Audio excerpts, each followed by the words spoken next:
Namaku Dika, 25 tahun, dan aku menyukai tantangan ekstrem. Mendaki gunung selalu memberiku perasaan hidup, bebas, terpacu, tapi juga damai. Namun pendakian ke Gunung Merapi yang kulakukan beberapa tahun lalu mengubah pandanganku tentang alam, misteri, dan ketakutan. Aku berangkat bersama 3 teman, Randy, Bima, dan Farhan. Jalur yang kami pilih adalah Selo, jalur yang ramai dan relatif aman untuk pendaki. Pagi itu, kabut tipis menyelimuti kaki gunung. Aroma tanah basah bercampur daun pinus menyambut langkah kami. Suara burung, ranting patah, dan langkah kaki kami mengisi hutan yang masih sunyi. Awalnya semuanya terasa seperti pendakian biasa. Kami bercanda, saling ejek soal siapa yang paling cepat ngos-ngosan, dan sesekali berhenti untuk memotret pemandangan. Farhan, yang paling cerewet di antara kami, terus saja membuat lelucon receh. Bima lebih pendiam, tapi kalau bicara selalu bikin semua tertawa. Sedangkan Randy, paling berpengalaman dalam hal mendaki, berjalan di depan sambil sesekali memeriksa jalur. "Awas, jangan terlalu ke kanan, tanahnya agak labil," kata Randy tanpa menoleh. "Iya, Pak Ketua Regu," jawab Farhan sambil tertawa. Aku hanya tersenyum. Saat itu tidak ada firasat buruk sedikit pun. Gunung Merapi di hadapan kami terlihat indah dan agung. Dari kejauhan, puncaknya tertutup selimut awan tipis. Hutan di bawahnya hijau, segar, dan hidup. Sulit membayangkan bahwa gunung seindah ini menyimpan sesuatu yang begitu gelap. Seiring naik ke hutan mati, daerah yang pernah terbakar beberapa tahun lalu, suasana mulai berubah. Pohon-pohon gosong berdiri menjulang seperti patung hitam. Ranting-ranting menjuntai, menggerayangi jalur, dan bayangan bergerak seolah hidup. Udara semakin dingin, aroma tanah terbakar bercampur aroma basah menambah kesan menyeramkan. Langkah kami melambat, tidak ada lagi obrolan ringan seperti sebelumnya. Entah kenapa, setiap suara terasa lebih jelas di sana. Bunyi kerikil bergeser di bawah sepatu terdengar nyaring. Gesekan tas carrier dengan jaket menimbulkan bunyi seperti bisikan. Bahkan angin yang melewati sela-sela batang pohon mati seperti mengeluarkan nafas panjang. Aku sempat berhenti dan melihat ke belakang. Jalur yang tadi kami lewati tampak kosong. Terlalu kosong, tidak ada pendaki lain. Padahal sebelumnya kami sempat berpapasan dengan beberapa kelompok. "Kenapa berhenti?" tanya Bima. "Nggak tahu, kayak sepi banget aja," jawabku. Farhan menoleh ke sekitar lalu berkata pelan, "Tempat begini emang bikin merinding." Randy yang sejak tadi di depan hanya berkata singkat, "Jangan kebanyakan mikir, fokus jalan." Kami lanjut mendaki, tapi setelah itu aku tidak bisa benar-benar merasa tenang. Ada semacam tekanan aneh di dada, seperti firasat yang pelan-pelan tumbuh. Aku mencoba mengabaikannya. Mungkin cuma capek, mungkin cuma sugesti karena suasana hutan mati memang seram. Menjelang petang, kami sampai di area datar dekat pos terakhir. Langit mulai berubah jingga keabu-abuan. Kabut turun lebih cepat dari yang kukira. Kami mendirikan tenda, mengambil air seperlunya, lalu mulai menyiapkan makan malam. Bunyi kompor portable yang mendesis terasa menenangkan. Cahaya apinya yang kecil membuat suasana sedikit lebih hangat. Malam pertama kami di pos terakhir terasa biasa. Tenda berdiri, kompor menyala, kopi panas hangat di tangan. Namun sekitar pukul 2 dini hari, aku terbangun karena suara langkah di luar tenda. Pelan tapi pasti, seperti seseorang berjalan di atas bebatuan kering. Nafasku tertahan. Saat menoleh, hanya kabut dan pohon yang berayun terpa angin.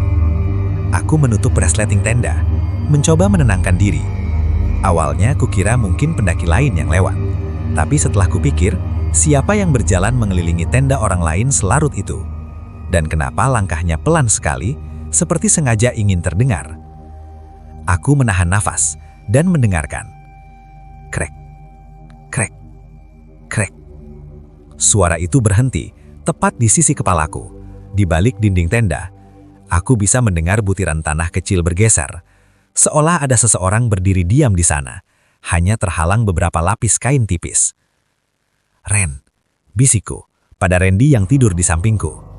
Tidak ada jawaban. Ia tetap terlelap. Aku ingin membangunkannya, tapi ada rasa takut yang aneh. Takut kalau saat resleting dibuka, aku akan melihat sesuatu yang seharusnya tidak kulihat. Jadi aku memilih diam, memejamkan mata, dan berpura-pura tidur sampai suara itu perlahan menjauh. Pagi harinya aku menceritakan kejadian itu. Farhan langsung tertawa. Paling musang?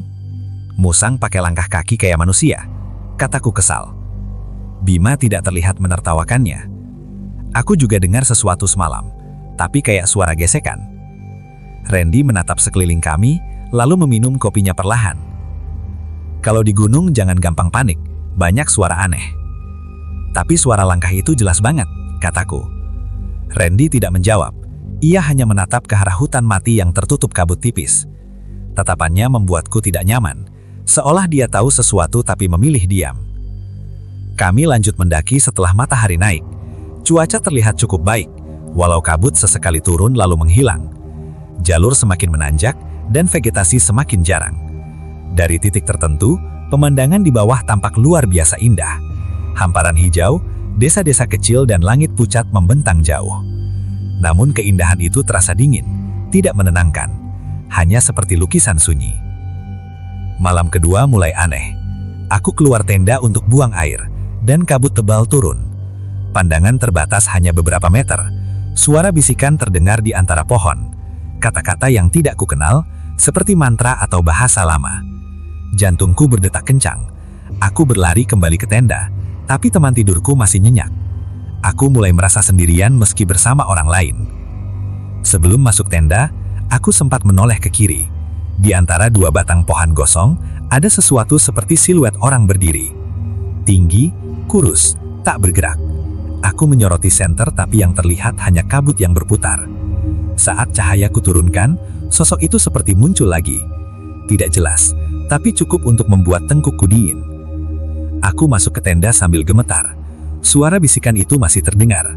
Kali ini lebih pelan, seperti tepat di luar kain tenda. Turun. Jangan lihat. Kesini.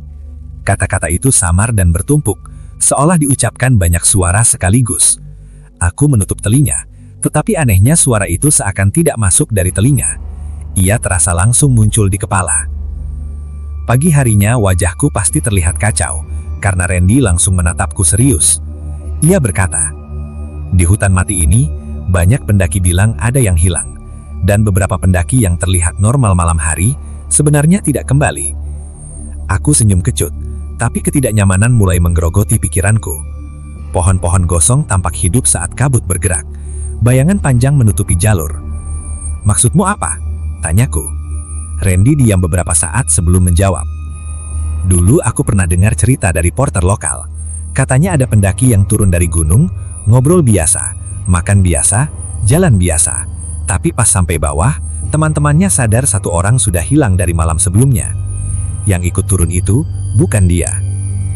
Farhan yang biasanya banyak bicara, kali ini ikut diam. Bima menelan ludah. Cerita beginian gak usah dibahas pas lagi di atas, katanya pelan. Tadinya aku juga gak mau bilang, tapi dari tadi aku merasa ada yang gak beres, ujar Randy. Aku langsung menatapnya. Kenapa baru bilang sekarang? Karena semalam aku juga dengar langkah kaki. Jawabnya. Tidak ada lagi yang bicara setelah itu. Kami lanjutkan pendakian ke puncak. Jalurnya semakin curam, bebatuan licin, angin semakin kencang. Aku berhenti untuk minum, merasakan tangan dingin menyentuh pundakku. Aku menoleh, tidak ada siapa-siapa. Angin malam membawa suara aneh, seperti bisikan memanggil namaku. Dika. Aku membeku. Suara itu jelas, sangat jelas. Itu bukan suara angin, bukan suara teman-temanku. Suara itu seperti keluar dari jarak dekat, tepat di belakang telingaku. Aku menoleh cepat, tapi hanya melihat kabut dan lereng batu. Cepat, teriak Randy dari depan. Aku menyusul mereka dengan langkah tergesa, berusaha meyakinkan diri bahwa aku cuma kelelahan. Tapi semakin dekat ke puncak, rasa tidak wajar itu semakin kuat. Seolah ada mata yang terus mengawasi dari balik kabut. Saat kami memasuki kaldera puncak, yang terkenal berbahaya, keajaiban memuncak. Bima menunjuk ke kabut. Dika, itu apa? Sosok tinggi, berjubah hitam, berdiri di tepi kawara. Ia menatap kami, diam. Saat kami menjerit dan melambaikan tangan, ia hilang begitu saja, seolah ditelan kabut. Ada orang? Tanya Farhan dengan suara pecah. Nggak mungkin ada yang berdiri sedekat itu ke bibir kawah, jawab Rendi. Kita semua melihatnya. Itu bukan halusinasi satu orang. Sosok itu benar-benar ada, atau setidaknya terlihat ada. Malam ketiga, kami mendirikan tenda dekat kawah. Aku duduk sendirian, menghadap jurang saat terdengar tawa panjang, melengking bercampur suara gemuruh kawah. Dari kabut muncul bayangan, cepat, tidak jelas bentuknya. Aku menyalakan senter tapi cahaya tidak menembus kabut. Bayangan itu semakin dekat, mengikuti langkahku. Aku mencoba lari ke tenda, tapi jalur seolah berubah, pohon menutupi jalur, kabut semakin tebal. Aku melihat jejak kaki aneh di tanah vulkanik, besar, dalam, berpola tidak manusiawi. Jejak itu mengarah ke tenda kami. Suasana semakin menegangkan. Aku merasa ada sesuatu yang mengawasi,